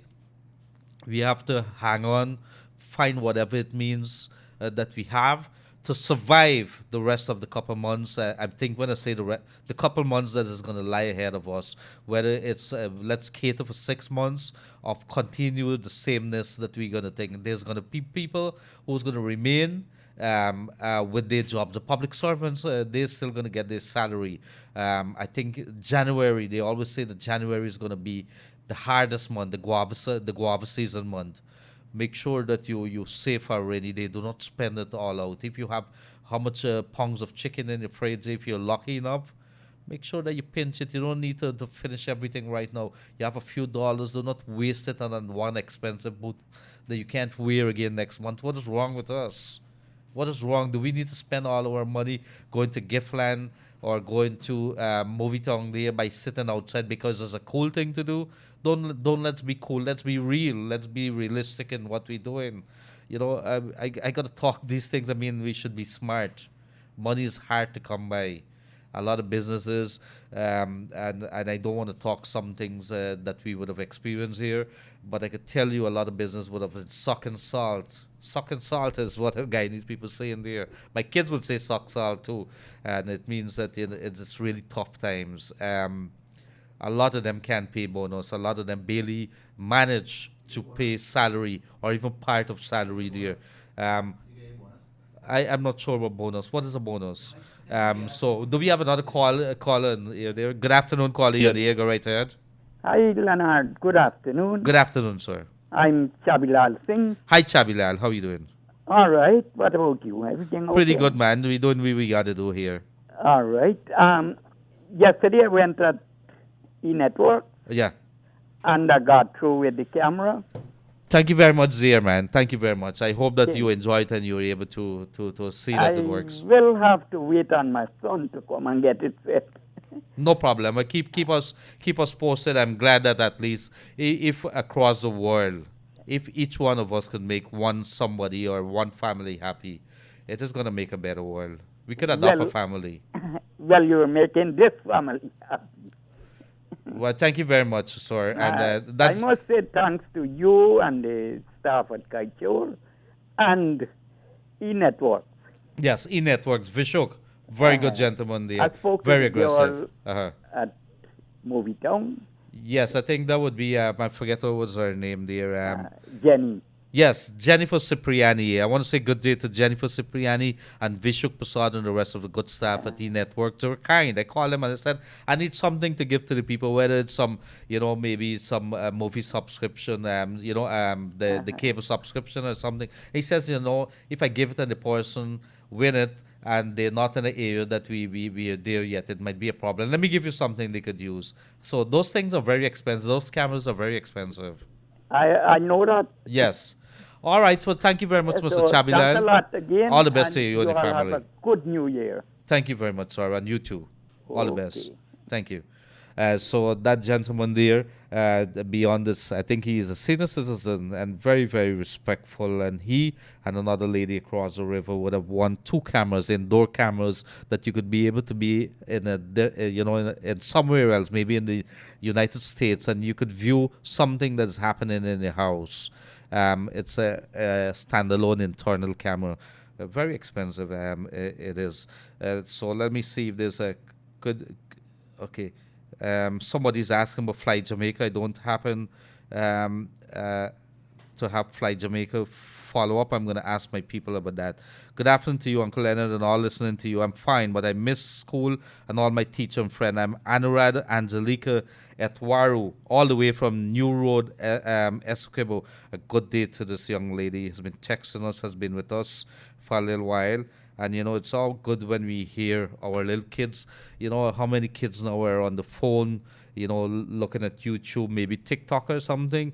But very few kids are listening, tuned into the radio program, or doing something that could uplift their spirit and uplift themselves. And when you find those children, you should feel very happy and big them up. So, Angelica, thank you very much, my dear, for coming into us. One of the largest flea markets of Toronto, the Pickering Market, just closed the door due to COVID-19. Thank you very much, dear, my friend, for giving us that information. Sir, my second contribution is about the NIS. Minimum pension is too small and must be reviewed. Persons who are receiving just that pension find it very difficult to cope with the cost of survival. Thank you very much. Thank you very much. And this comes back. Let us put a reminder. If you're working and you are, self-employed and you're being paid, the money looks good, right? Find a way of paying your NIS because it's going to come back and bite you, especially if you're not coming from a family that's very, very rich. You need to supplement your old age income and start planning for that. And how do you plan for that? Maybe you could have a rental property if you got to rent it downstairs and bring in some money there. A kitchen garden. You know, a piece of land that you could probably plant at a later date. But you need to have an old age pension. You need to have your NIS pension. And the only way that you're going to get your NIS pension is if you pay your thing. So yes, you're going to receive, you're working and you're receiving all these millions of dollars or maybe hundreds of $1,000s, and don't pay your NIS. The money is going to run out and the NIS is going to be remaining there because the government is not going to see it fall. But you have no contribution that you're making. And guess what's going to happen? You're going to have to stick with your old age pension, and you're going to have to be dependent on your children and handouts. Be smart. Be the Guyanese that I know that you're capable of being with the smart people. Don't be a stupid person. Don't be like many of the older folks right now. I'm not saying that they're stupid. Maybe they weren't aware. But what I'm saying to you is that they've made some terrible mistakes, some blunders there, in that while they were young, while they were working, they never took the opportunity of paying that few dollars to NIS. And they wake up one morning and it's just the old age pension that they're stuck with. The old age pension is $20-something thousand. Who could live on $20-something $1,000? I could tell you some women go into a shop there when they buy a shoes, 20-something. How much are shoes are at WRES? I don't, somebody could probably text me. I presume it's not cheap. I saw some shoes selling, and I think I'm being accused. Huh? Some person spent $20,000 on clothing alone, and a jeans is just about $10,000, $11,000, $12,000 if you're looking for those things. Look, one of the DJ guys says that's too little. How much are shoes? Do you know? Women's shoes, women are very expensive. They go in and being told if you go into to one of the hairdressing salon, don't walk with less than $10,000. Yeah, don't walk with less than $10,000. So when you're talking here, it's how some people scrimp and they save and whatever it is that they're doing, start being smart. Start paying your NIS. Do we have a caller online? Good afternoon, caller. You're on the air. Go right ahead. Hello. Good afternoon, Jim. How are you guys doing? Good afternoon, sir. You're on to the Wake Up Guyana show. Go right ahead. Do you know the per capita? The what? The per capita of oil in Dubai. Do you know how much oil per person in Dubai and Kuwait? Well, I know it's significant, and they put money in your hands at the end of the year. Good, right. Well, the number one is Kuwait, and it has 17,000 barrels per person. And Dubai has 10,500 per person. Do you know how much Guyana has right now? Enlighten us again. It's 12,000. Guyana was 12,000 barrels per person. So we are richer than Dubai. We are richer than the United Arab Emirates by 1,500 barrels, by 1,500 barrels of each person. And that is only poor reserve for the 9 billion. In a little part, a small part of the Kaieteur block alone. When we get to the Kanji block, which has potentially another 9 billion, we will be 24,000 barrels per person, which will be 7,000 barrels ahead of Kuwait, which is the richest one in the world right now. Man, like you listen to Glenlal, man, because this man is exactly the same thing. I don't listen to Glenlal. I know about this as well. I tell Glenlal some of these things. Glenlal, he's on the right track. The man knows it. He knows what he's saying, but he doesn't know. He is right, but you say Guyanese are smart people. No, sir. I beg to differ. Guyanese are the stupidest people on the whole planet. Don't tell me Guyanese are smart. Guyanese are stupid because they allow a stupid bunch of politicians, the PPP and the PNC, to do what they please with them. Do you know Kuwaitis pay no taxes? Zero taxes. Zero taxes they pay. And they get a check at the end of every single month. Right? So you don't tell me Guyanese people are smart. Kuwait has one thing only, oil alone. We have oil, we have diamonds, we have gold, we have bauxite, we have timber, we have uranium, we have manganese, we have almost every mineral on the earth. And what do we do as Guyanese? On a black man who can fight one another. They can't go fight the politician what the rightfully belongs to the people. So don't think Guyanese are smart, son. Right, I like that. That's the other side of the story. Well, if you were talking to me and I was a drinking man, I'd want to take a stiff shot there. But I hear what you're saying. You're hit the nail on the head. We don't need a stiff shot, so we need a couple cases. Because what the politicians doing to us, right? Para Jagger goes on the radio and telling Glenn Lala, oh, we're going to get 1,000 jobs. Why do we need 1,000? We don't need 1,000 jobs. We need 1,000. You're giving us 25,000 Guyana dollars a year. We supposed to get 25,000 US dollars every 6 months. Every single citizen of Guyana. Leonard is right. We have billions and billions. We have hundreds of billions of barrels of oil out there. It belongs to the people. But you know what? If we don't get our act together, we're not going to see a cent of the money. The politicians are going to spend it all out. What they don't give away to the white man, they're going to spend it out with their cronies.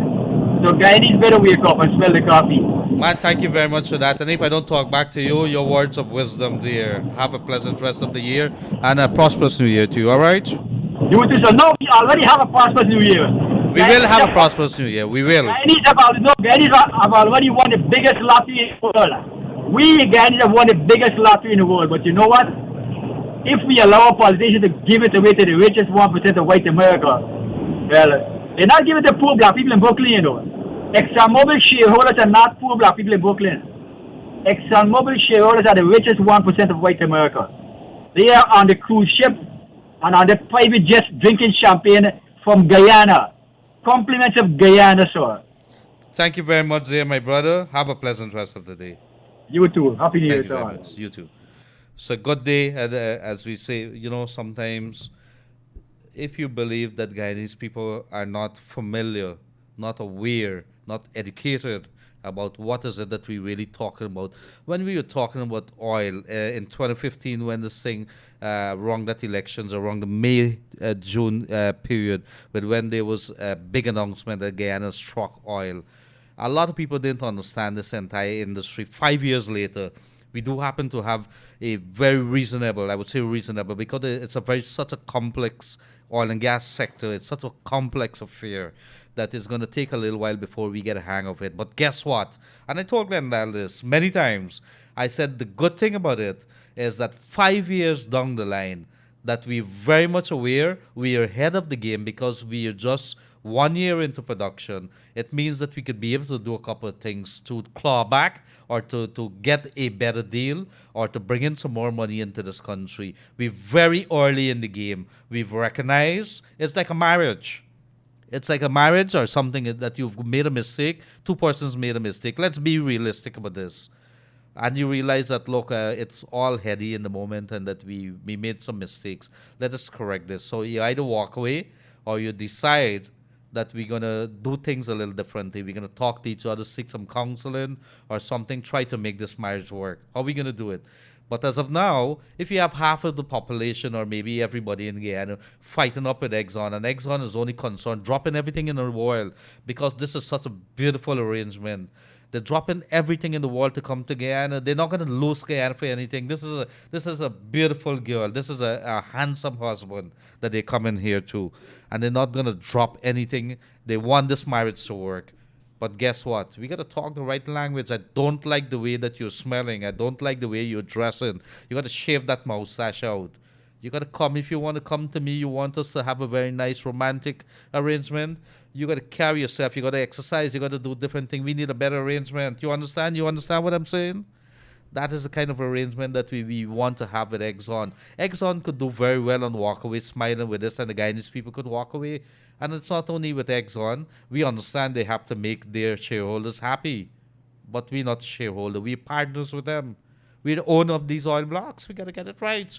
And that's what they're saying. And so whether we like it or not, and maybe I'm not using the right analogies, or we could talk about it in a different way, Glenn might probably be able to sell it a little bit better, or even Jack there, the vice president, might be able to sell it a little better. And he sounds frustrated when he was on air here last week about the fact that we're not happy with certain things that we've gotten. How do we fix it? Do we show the finger to ExxonMobil? Could we fix it? We have to start looking at it. We've been talking about it, but making people aware and not staying silent is where we should be. We should keep talking about this, making the people aware, agitate, so people could understand that we're not happy, and as Exxon go forward, that we're going to make your life very uncomfortable if you don't make the people of Guyana happy. We're looking all around the world. We have sweet oil, light sweet crude here we have. It's very easy to process. It's not expensive to process. One of the easiest, cheapest oil to process in the entire world. It's not like the heavy bitter crude or whatever it is that you would have here. And so when we understand all these things and understand that we're in a good bargaining position, we could sit down at the table instead of sitting across the table. We could stand up and fold our hands and says, you need to come back and talk to in a different manner. I don't like your tone of voice that you have there as ExxonMobil. You have to talk to me in a little different manner. You understand what I'm saying? Wake up, smell the coffee. I think there's a caller in here.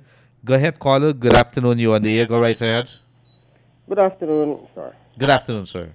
Sir, I just calling to make some concern. Yes, sir. We're working with a firm, Integrated Security. Integrated Security, yes. Yes, and we have to work like 2 months, then we have 1 month pay. When we get the pay now, they cut off NIS like 3 to 4 years of working with them now. Cut NIS from us, and they did not pay our NIS. When you call in the NIS office, they did not pay the NIS. Like you just talked before, if you don't pay NIS, when you come old, you're not going to get. When you check for your NIS, your NIS, they know what you said to me. How much months is missing for you? No, they never pay the NIS. All of them calling, they never pay the NIS. Integrated Security? Integrated Security. And your work, sir, you say, like, when the month up, you bills them, you're not care if them bills cut out or thing, or etc. We have to get leave passage. Since we work, we never have a leave passage yet. And never the boss, they themselves fight for a leave passage. Like we putting it on their face. Maybe like this form is Integrated Security. Like you want the next form take over with this, sir, because plenty bad. Where do they guard? Pardon me? Where the guard? Where the facilities that they guard? The guard. I working on the West Coast. All right. Well, let me tell you this. A few weeks back. And this is how you're going to do it. A few weeks back, I had Minister of Labor Joseph Hamilton on this show here. Yeah. And I asked him about this security form because he's looking into it. And he says, Gildarie, I want to make it very clear to you. I'm just using my words here. He says, I want to make it very clear to you. He says, if people don't come complain to me, I cannot act on it. For me to act on it, I must have a complaint. Yes. I want you to go in and see the Minister of Security, and nobody's going to take advantage of you. You could guarantee that from me. Yes.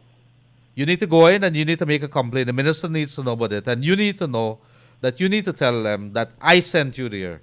Because he told me that if nobody goes to him, he cannot act on it. He needs to have a complaint. Mm-hmm. So please do that next week. Let us year pass out because I do intend to have, it's going to be a very rough time next year for a couple of people, a couple of organizations. And I can tell you, I'm not too happy about the security forms.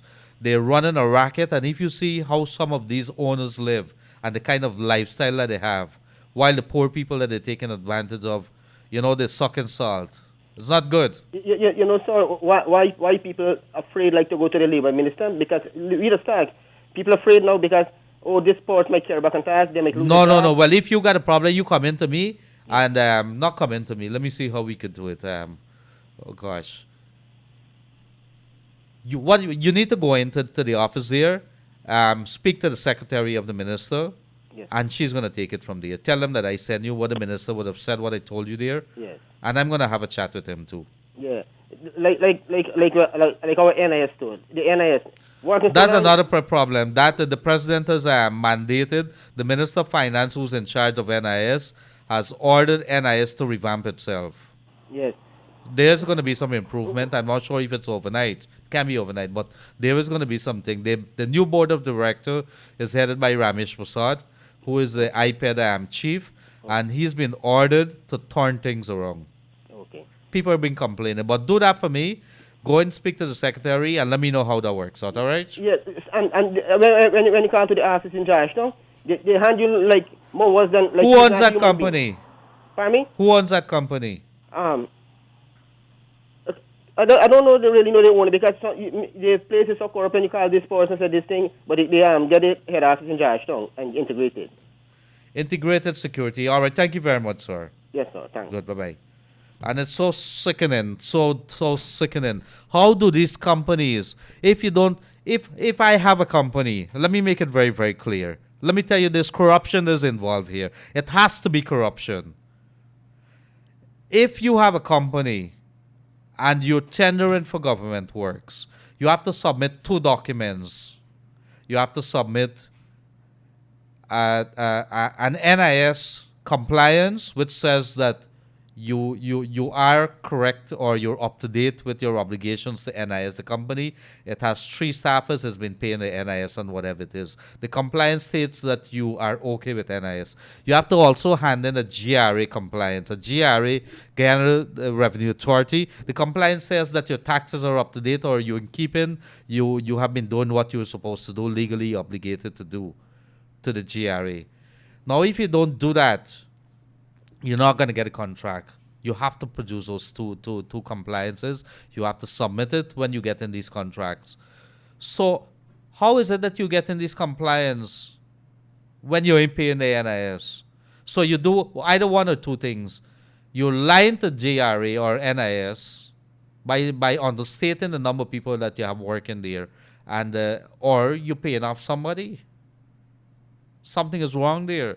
So there's a lot of corruption that's happening with security firms, integrated and the rest of them, and we would have received over the last couple of months many complaints of the security companies that are in Guyana. How is it that you get it? Everything is a run-ins in Guyana, every single thing.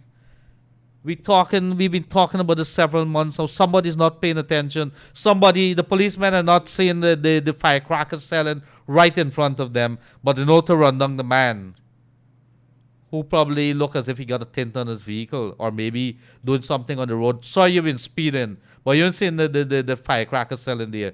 Could I conclude that you're taking a bribe there? These are things that go through people's mind. And they see things, and they see the policemen, and they see the authorities, and they see NIS, and they see GRA. GRA sent home a couple of people because they deleted some things. Where are the charges? Mr. Commissioner General, you're my friend. But at the same time, at the end of the day, you have to do your job. I'm calling you out. We got to be serious in this country of ours. If you don't start setting an example by taking actions against those who are doing things that are not good for this country, breaking all the laws, and you want to send a poor man to jail because he got a spliff or 2. We're in the wrong business. We don't need you there. You need to resign. Those are what we're going to say to our ones in authority, whether you are at NIS, whether you are at GRA. If you can't do the people damn job, leave. Let somebody else try. Got to wake up and smell the coffee. As Leonard would say, his bread is well buttered. What happened to the poor people? What happened to the people who can't afford, don't have a voice? Got to start looking into these things. Very serious times. We're coming on to the end of the year. I'm not feeling so well. I think maybe a few strains of the flu. But when I'm thinking, listening to a couple of these situations, knowing what we know here from the newspaper side of things, from the radio side of things, it gets you angry. Our people should be living better. Everybody wants to make a raise at the expense of the poor man. Lady, single parents, what kind of help are we giving out to them? The children who are not getting a tablet or 2. A tablet is 13,000, 14,000. I was doing a check, I think, last evening.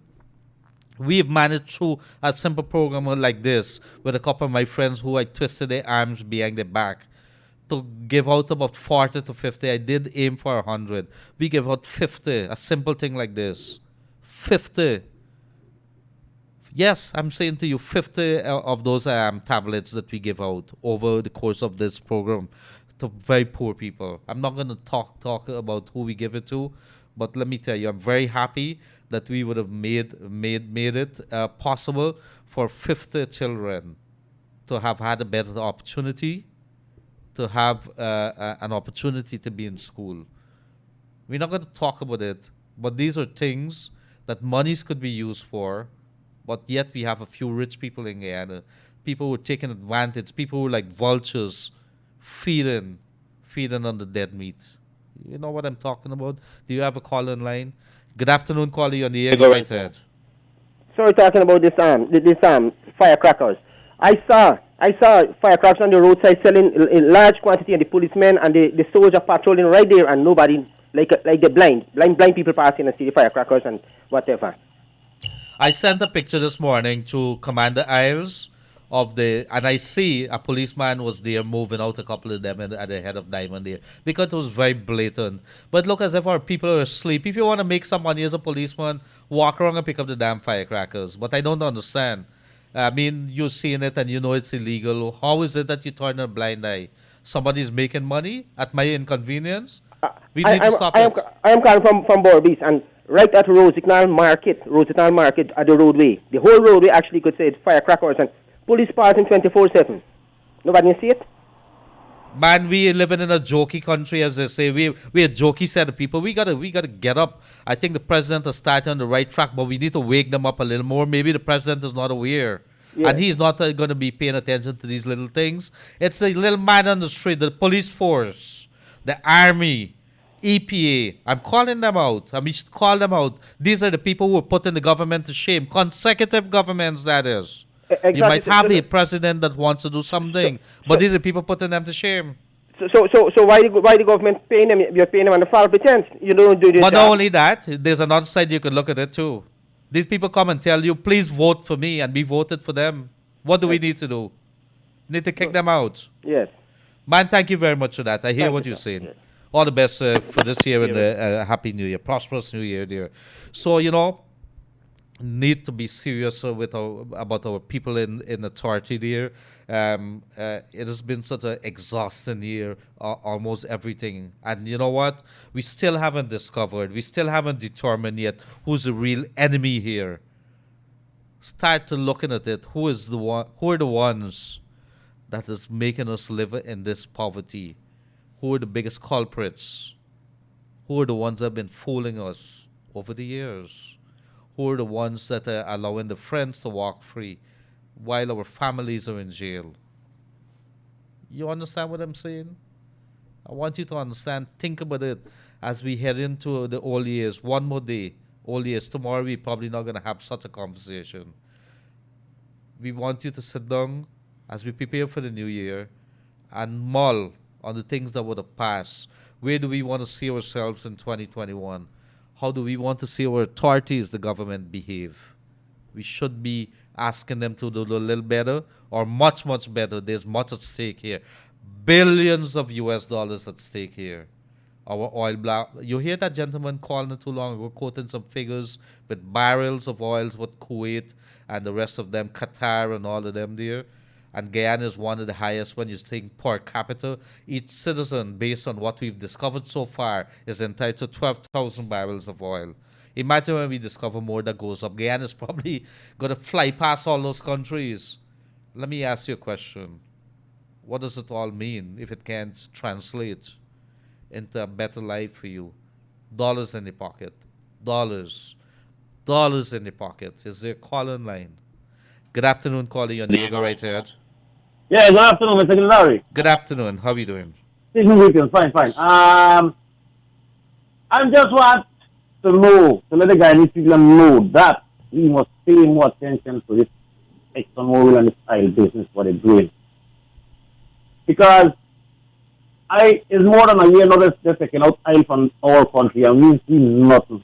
Me as a Guyanese, we see nothing at all that we could say, well, we get a school from the oil money or a clinic or a health center. We see, me personally see nothing. And I am a Guyanese, I'm very angry about that, because we Guyanese is not paying attention to that issue. We just paying attention to our personal affairs, and we are not looking at how these people are stealing our treasure. Day and night pumping out that oil from there. The damage we are doing in that sea, and we Guyanese ain't getting nothing, brother. So please, I beg you Guyanese to come all together and look after that immediately, or you will get nothing. I want to ask you a question. I Yes, want to sir. stop you halfway there. Do you have any idea what 1.6 billion US dollars is? Why not? We could buy out the whole Suriname with that money. You 1.6 billion US dollar. You know You how much money understand? that is?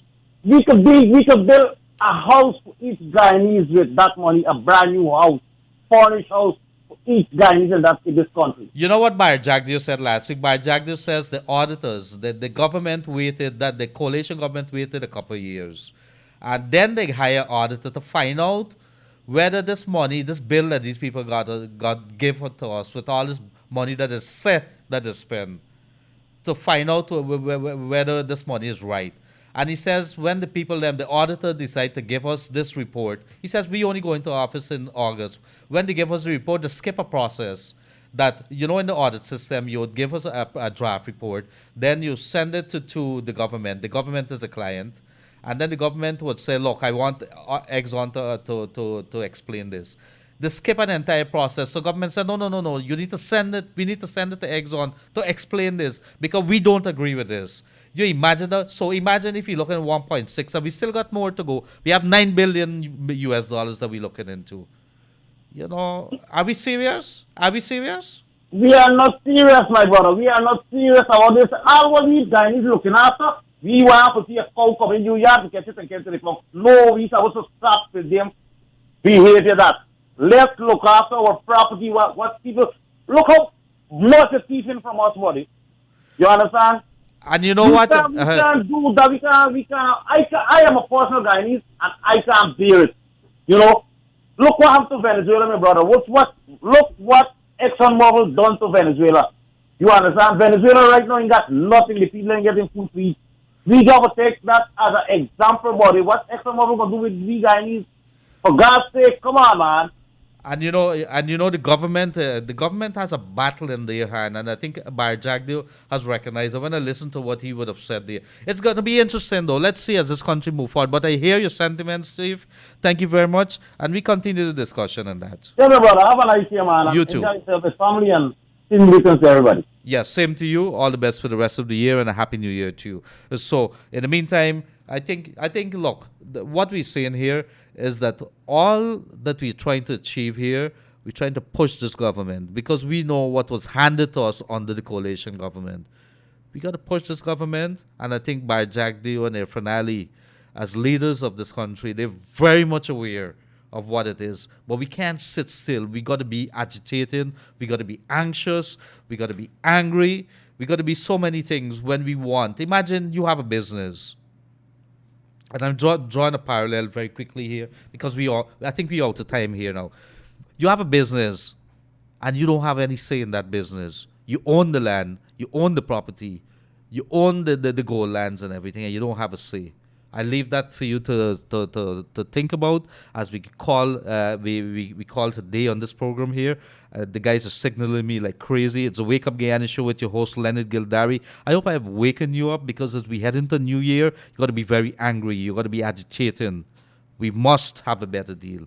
This is your host Leonard Gildarie, the Wake Up Guyana show. Thank you for joining us and thank you for the good conversation on Facebook to all the scores who have been with us today. We will be back with you tomorrow. You could get us on Facebook and on YouTube as well.